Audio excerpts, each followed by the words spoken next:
کبھی کبھی غریبی انسان سے اس کی انسانیت چھین لیتی ہے۔ یہ کہانی ہے ایک 10 سال کی معصوم لڑکی کی۔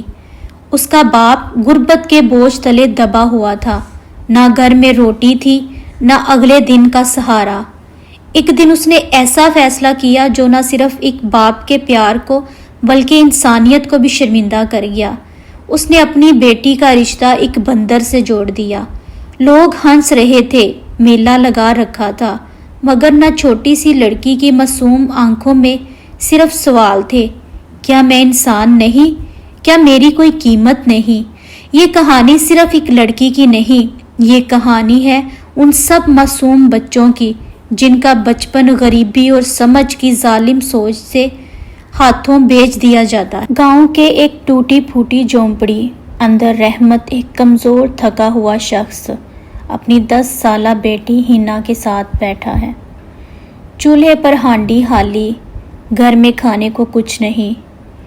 ہینا: ابا آپ فکر نہ کریں، میں آپ کے ساتھ ہوں۔ غربت نے اس گھر کے ہر کونے کو اپنی گرفت میں لے رکھا تھا، اور جب پیٹ خالی ہو تو عقل اور غیرت کی دیواریں بھی ڈھہ جاتی ہیں۔ دروازے پر دستک ہوئی۔ باہر کرم دین کھڑا ہے، مالدار مگر چالاک آدمی۔ اس کے ساتھ ایک پنجرا بھی ہے جس میں ایک بڑا بندر بیٹھا تھا۔ کرم دین بولا: رحمت بائی، ایک پیشکش ہے، تمہاری بیٹی کو میرے بندر سے بیاہ دو، بدلے میں تمہیں اتنے پیسے دوں گا کہ زندگی بھر فکر نہیں رہے گی۔ رحمت بولا: یہ کیا مذاق ہے، آدمی بندر سے شادی کرے؟ کرم دین بولا: بس تماشا ہے، مگر تمہیں دولت ملے گی۔ رحمت کے چہرے پر کشمکش، بھوک اور مجبوری اس کی آنکھوں میں جھلک رہی تھی۔ رحمت رات بھر جاگتا رہا۔ ہینا سو رہی تھی، اس کے چہرے پر معصومیت تھی۔ رحمت آہستہ آہستہ فیصلہ کر لیتا۔ کبھی کبھی باپ کا دل بھی خلات کے ہاتھوں باندھ دیا جاتا ہے، اور پھر وہ فیصلہ کرتا ہے جو عمر بھر کا پچھتاوا بن جاتا ہے۔ گاؤں میں ہلچل۔ ہینا کو لال لہنگا پہنا کر تیار کیا جا رہا تھا، بندر کو سنہری کپڑے پہنا کر لایا جا رہا تھا۔ عورتیں سرگوشی میں تھی۔ اللہ اس بچی پر رحم کرے۔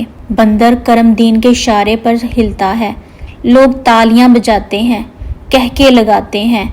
رحمت چپ کھڑا ہے۔ شادی مکمل ہو گئی، اور معصومیت کا جنازہ بھی۔ کمرہ پھولوں اور موم بتیوں سے بھرا ہوا، باہر کتے بھونک رہے۔ ہینا کونے میں بیٹھی تھی، کانپ رہی۔ بندر آہستہ اس کی طرف بڑھتا ہے، ہاتھ میں پھول۔ ہینا کمبل اوڑھ لیتی، بندر رک کر کونے میں بیٹھ جاتا۔ وہ جانور تھا، مگر اس کی موجودگی بھی ہینا کے لیے عذاب تھی۔ گاؤں کے چوک میں لوگ جمع ہوئے۔ کرم دین بندر سے کرتب کرواتا، ہینا کو اس کے ساتھ کھڑا کرتا۔ لوگ ہنستے تھے، تالیاں بجاتے۔ ایک رات ہینا بندر کے ساتھ بھاگتی ہے، مگر کرم دین پیچھے سے پکڑ لیتا ہے۔ کرم دین فیصلہ کرتا ہے کہ گاؤں چھوٹا پڑ گیا ہے، اب تماشا شہر میں ہوگا۔ ایک بوسیدہ ٹرک پر بندر اور ہینا کو بٹھا کر شہر لے جاتا ہے۔ ہینا راستے بھر خاموشی رہتی ہے، آنکھوں میں خوف اور حیرت۔ گاؤں کے ہنسنے والے چہرے پیچھے رہ گئے۔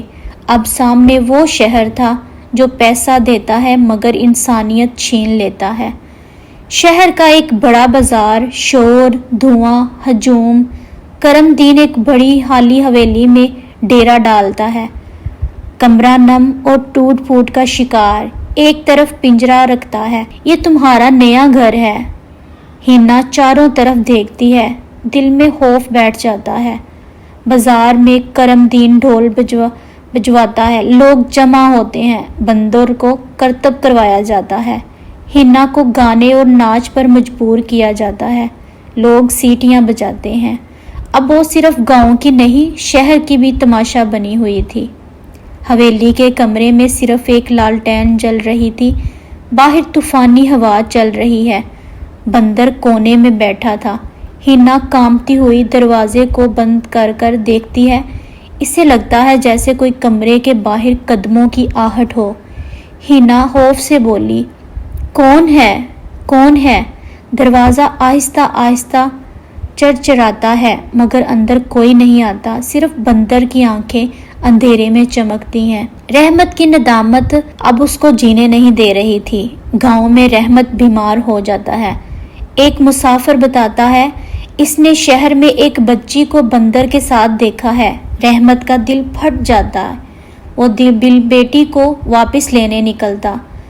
رحمت شہر پہنچتا ہے مگر حویلی خالی ہوتی ہے۔ کرم دین کہیں اور جا چکا تھا، صرف دیوار پر ہینا کا دوپٹہ پھنسا ہوا تھا۔